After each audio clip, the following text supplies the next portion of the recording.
This is going to be a very polarizing paddle. It has some of the most unique playability I've ever felt, but it's not without its flaws. So today I'm going to try and explain exactly what you should expect with the new SixZero Black Opal.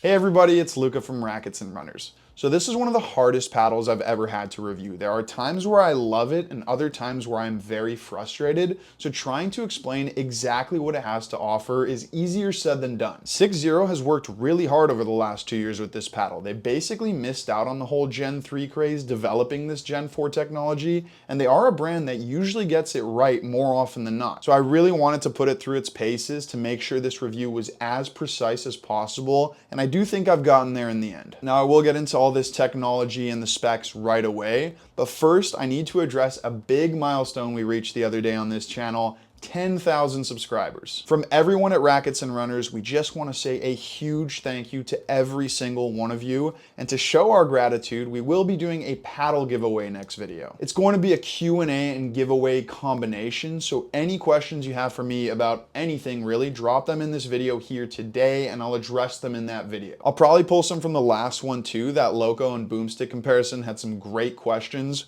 But yes, we will be giving away a paddle. I'll give more details about that then, but it will be for any of the paddles we carry at the store. So pretty exciting stuff. And again, just a massive, massive thank you for all the support these last couple of years. One more thing before I go on, I just want to remind you, as usual, that any of the paddles we talk about on this channel, you can check out on our website, racketsandrunners.ca. Also, please remember to like the video, subscribe to the channel, follow me in the store on Instagram, and let me know in the comments section what you want me to cover next. So this Black Opal is a true Gen 4 paddle. The way I talk about it, once I get into playability and especially feel, it might not sound like it, but this has all the ingredients of a Gen 4, especially with that full foam core construction. SixZero calls this their G4 Aerospace Solid Core. I'm not going to get into all the details about where and how they sourced it, but I think it's an EPP adjacent style of foam, and it's the foam that makes up the center of the paddle and then one of the outer layers here that flows into the handle. Now what's interesting is that this foam actually sandwiches what SixZero is calling a power band, which is a softer EVA foam. It's there to increase power, dwell time, all that good stuff we've come to expect with EVA foam, both on Gen 3s and Gen 4s. So basically you've got firmer foam here, then a small EVA foam ring, then back to that firmer foam, but that's not all. Outside of all that, you've also got a carbon layer that encases everything. That's there to increase this paddle's rigidity, to make the sweet spot bigger, the paddle more stable, but also to produce a more direct transfer of power and spin. So that's the makeup of the core: firmer foam, softer foam, firmer foam, and then a carbon ring. It's obviously quite a unique construction, but we are not done there with the technology. On top of the core lies the power gel layer, the same material that I talked about in the Ruby Pro review, and that's theoretically there to add some power by increasing dwell time and adding a spring effect. Now finally, we make our way to the top sheet, or I guess I should say the top sheets, because there are actually 4 materials that make up the surface of this paddle. First, you've got composite material Y, no idea what it is. Then you've got composite material X, again, no idea what it is. I don't fully understand the reason for the secrecy, but yeah, 2 composite materials we don't know anything about. And then finally, you have the carbon top sheet. This is a T700 carbon top sheet, and if you remember in the Ruby Pro review, that was an aramid fiber top sheet, so that is a little bit different. And then finally, on top of all that, they have added the same diamond tough particles. Now I say the same because those are on the Ruby Pro as well, so you might expect this technology to be identical here, but it's absolutely not. The Ruby Pro is one of the grittiest paddles I've ever tested. This is much more standard, bordering on below average for grit. I don't know if there are less diamond particles here. I don't know exactly why they did this, but this isn't particularly gritty, and I will talk about how that affects spin later on in the video. But that's basically it for the technology. The last thing you need to know is that there is the same shock shield dampening in the handle, but that's not too important. Now let's move on to the specs. So in typical SixZero fashion, the Black Opal is a hybrid paddle. It's 16.3 inches long, it has a 5.5 inch handle, it weighs between 8 and 8.3 ounces, and it's 14 millimeters thick. That's the only thickness this comes in, but what I want everyone to do is throw away any predisposed notions they have regarding 14 millimeter paddles other than their good hand speed. Because of all the unique tech and construction in here, this plays nothing like a traditional 14 millimeter paddle in terms of feel, sweet spot, pretty much everything except for, again, the fact it is a quicker overall design. Now finishing up with the specs, this has a 113 swing weight and a twist weight of 6.6, Pretty standard stuff for a hybrid with room for customization. Now that we've got all that out of the way, let's move on to playability, starting with feel. Like I said earlier, this is going to be one of the hardest reviews for me ever just because of how unique it is, and that all starts with the way it feels during ball pocketing. I'm not kidding, you have to throw away everything you thought you knew about 14mm core paddles, and especially Gen 4 paddles, even other Gen 4s that have EVA rings. This is completely different. In terms of feel alone, this is much closer to a Gen 3. Now bear with me here, it's still not that similar to a Gen 3, but much more similar than it is to a boomstick, a loco, any Gen 4. The main reason for that is the dwell time. This has a much longer and more pronounced dwell time than any Gen 4 paddle. It has that hollow, thuddy, pockety feel of a Gen 3, which I was really surprised by when I first tested it. I just wasn't expecting this out of a Gen 4. Most of these paddles are relatively plush, at least plusher than Gen 2s, but they have a firmness to them that Gen 3s just don't have. When a ball makes impact on a Gen 4, you can feel it crush into that foam. You almost get this chalky, pockety sensation, but it feels very dense.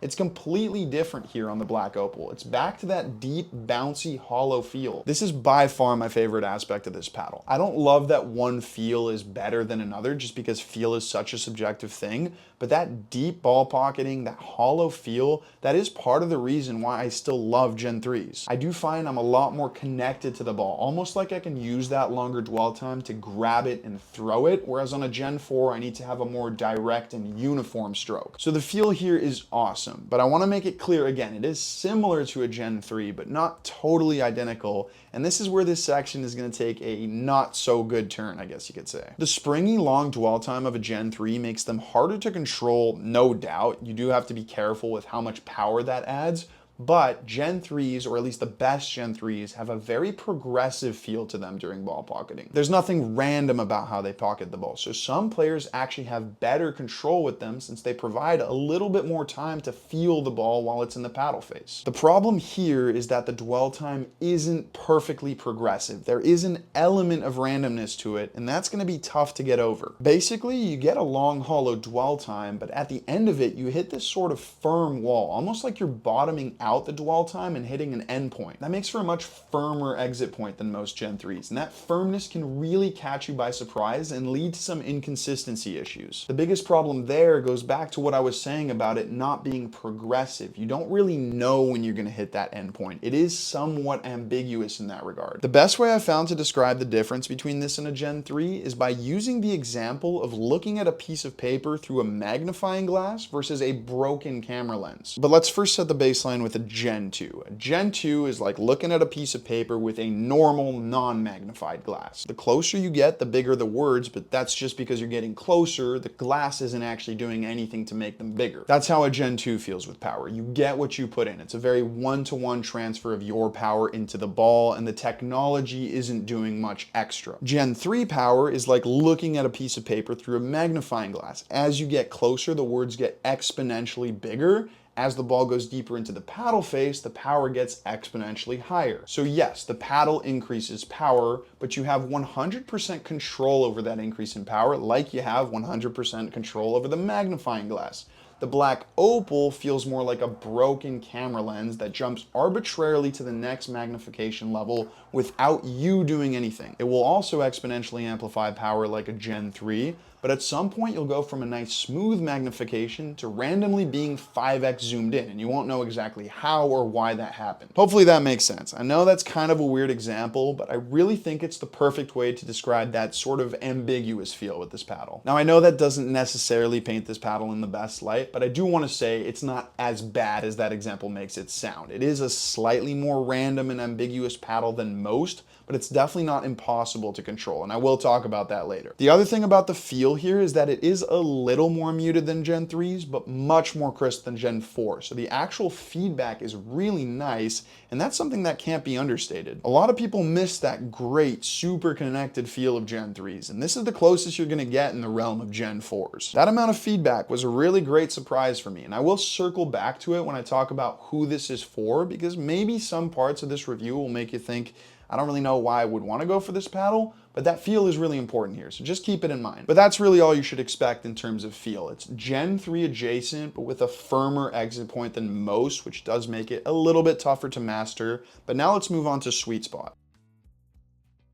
One thing I'm sure you're all very curious to hear about is the sweet spot, especially after I just said this doesn't feel that much like a Gen 4 and more like a Gen 3. One of the great things about Gen 4s is that they have massive sweet spots because that foam is so much more forgiving than firm honeycomb when you make contact off center. The thing is, a lot of that is thanks to the denser feel the foam has. Yes, it flexes a little bit more than honeycomb, but it still resists that impact quite well, which is why these paddles are so stable and playable on off center hits. Because the Black Opal feels so hollow, you don't really get that same massive sweet spot you get with most Gen 4s. The sweet spot itself feels excellent, much more feedback and dwell time, but the loss in playability outside the sweet spot is also much more stark. There were quite a few times where I made bad contact and the ball came off differently than I had anticipated. The one thing I will say is that maybe I've become a little bit too reliant on the massive sweet spots of Gen 4s and I'm holding other paddles to unfair standards. Gen 3s don't have bad sweet spots, they just suffer from a normal drop off in playability when you don't make perfect contact, and it's the same thing here. So it's definitely not a bad sweet spot, just more standard than a Boomstick, a Loco, a Genesis, a J2NF, an FC Plus,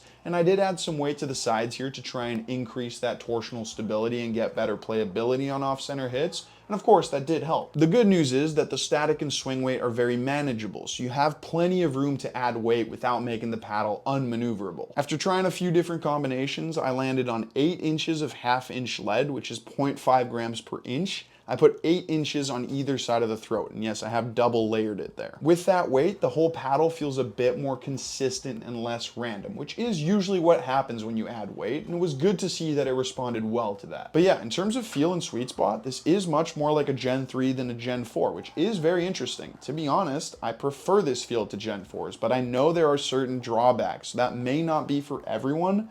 Now let's move on to power, spin, and control. As you can imagine with everything I've said so far, this paddle is very, very powerful, with a small caveat regarding the fact that it is a hybrid, which I'll talk about in a second, but yes, it is very inherently powerful. That long dwell time with the spring effect does exactly what you would expect. It amplifies power, and if anything, it's actually a little bit more powerful than the average Gen 3 because it has that firmer exit point. I know a lot of you watched my Beta Ripple review last year. It was a similar thing there. That paddle also had a slightly firmer exit point, and that almost acts as a sort of extra punch to back up that spring effect and amplify power even more. So whether it's with power from the baseline or pop up at the net, this is in the top tier of paddles right now. Still a level under the Boomstick in terms of the amount you can generate, but I think I actually prefer this power profile. I like these longer dwell times because I feel more in control of the power, like I can grab onto the ball and throw it. Something like the Boomstick with its shorter dwell time is more direct with its transfer of power. This is also why I was saying that the sweet spot being smaller isn't too much of a problem because you still get that sensation outside the sweet spot. It's just a little bit less rewarding than when you hit the sweet spot. I'm going to use another weird example to describe this. I'm guessing most of you have played Mario Kart and jumped on those little mushrooms that spring you into the air. I'll add a little picture somewhere around the screen so you guys can see what I'm talking about. When you jump in the middle of those mushrooms, you get a really significant boost. If you jump on the sides, you still get a boost, but it is noticeably less. It's kind of the same thing with power in and out of the sweet spot on this paddle. There were plenty of times where I knew my contact wasn't perfect, but I still benefited from that springier dwell time to throw the ball and just benefited a little less. Again, very similar to what I've been saying about Gen 3s for so long. Now you do feel that drop off in power more on volleys than you do on ground strokes because you're not crushing into the ball as much and benefiting from that spring effect. But that is just par for the course with this style of paddle that doesn't have these ridiculously huge sweet spots of the best Gen 4s, and that's fine. You just have to be ready, focus on making good contact, and you'll be all right. That's obviously not ideal for hand battles where you don't have time to react and you want as much consistency around the paddle face, but again, it's not bad here, just not quite on the same level as some of the other Gen 4s. The other thing I will say, and this isn't specific to the Black Opal, just a general PSA with hybrid paddles, these are shorter, so they're never going to have the same amount of plow through and power as elongated paddles. That's just pure physics. Yes, you can accelerate them a little quicker because they're shorter, but at the same swing speed, you have less leverage over the ball. Again, not the Black Opal's fault, but it just isn't as powerful as the most powerful elongated paddles.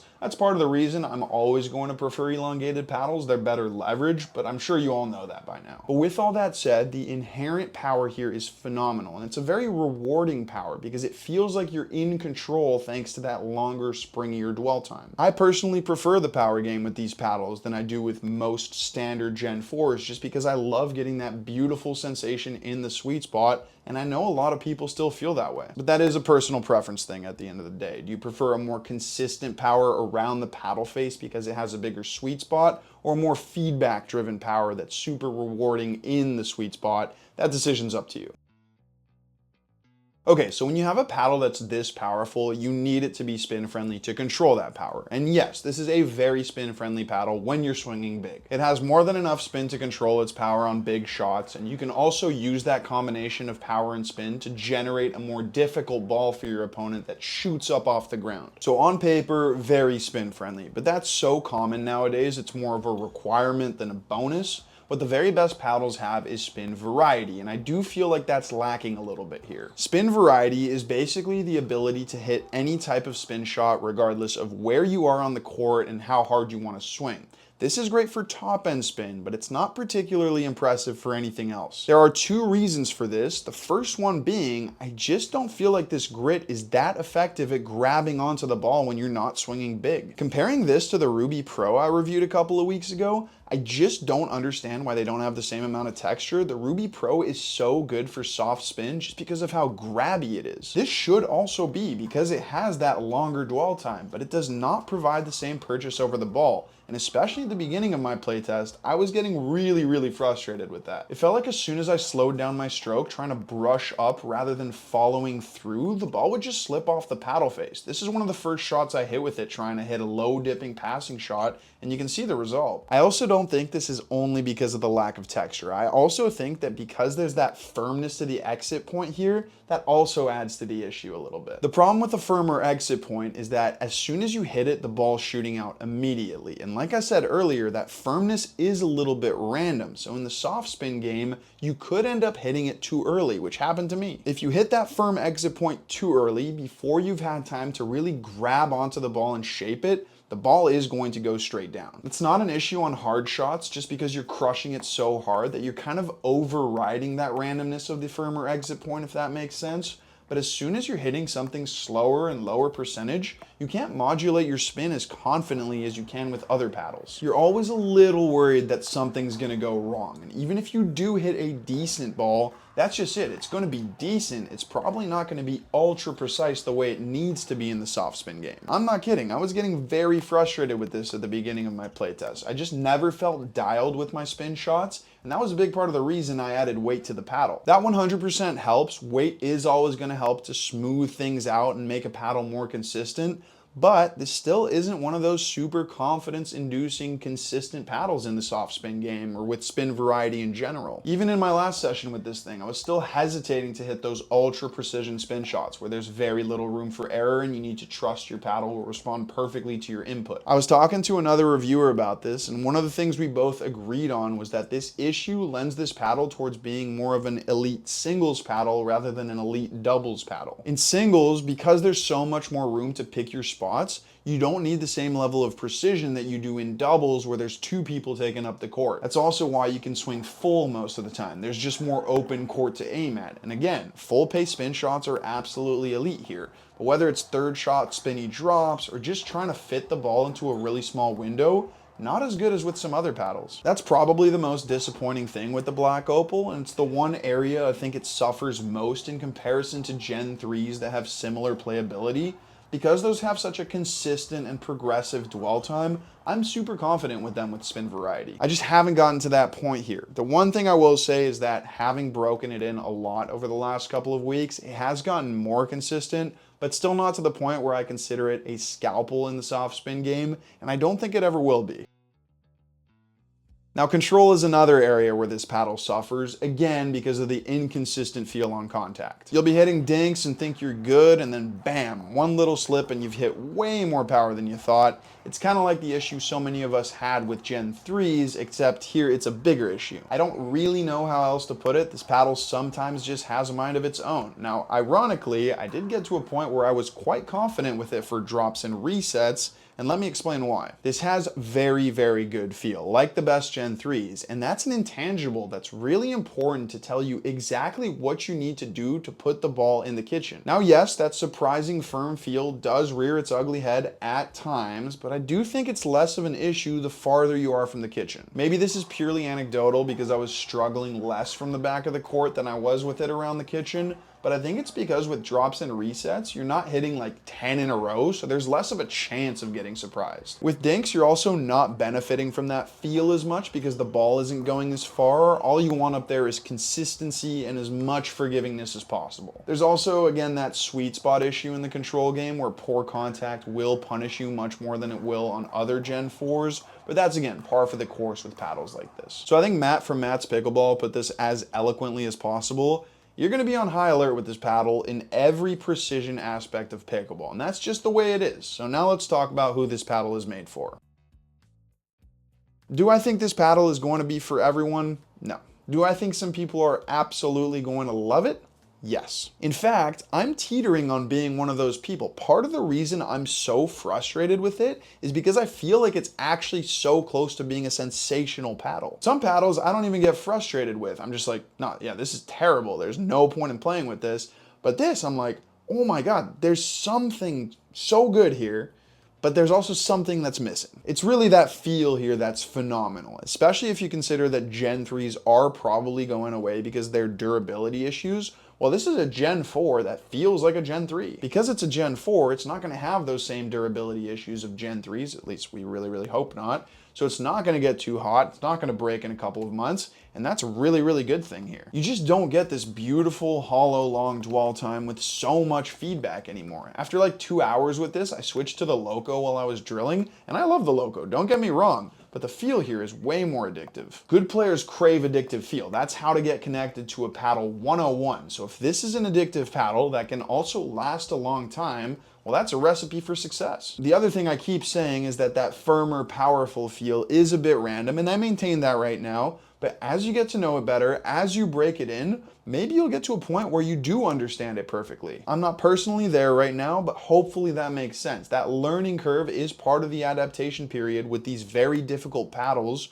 but once you understand them, that's when they become such big weapons. I've heard rumors that some pros are switching to this paddle, and that makes sense to me. Feel is of paramount importance to them, and they have such soft hands, and they're so perceptive of little nuances in the paddle that maybe that randomness isn't a problem for them. So if you are a higher level player who likes Gen 3s but you don't like their durability issues, give this paddle a shot. See if you have similar issues like I did. See if you can circumvent those issues the way you probably did with Gen 3s after you tested them for the first time. Now, if you're someone who prioritizes control, just stay away. This is a big time power paddle and you'll probably never get to a point where you're confident with it in the control game. Same with lower level players, especially if you're honest with yourself and you think that control would be the next big step to elevate your game. This will not help you with that. But yeah, that's the Black Opal. I think I've said everything I wanted to say. I spent a lot of time with this paddle, some frustrating hours, sometimes I was a little bit better.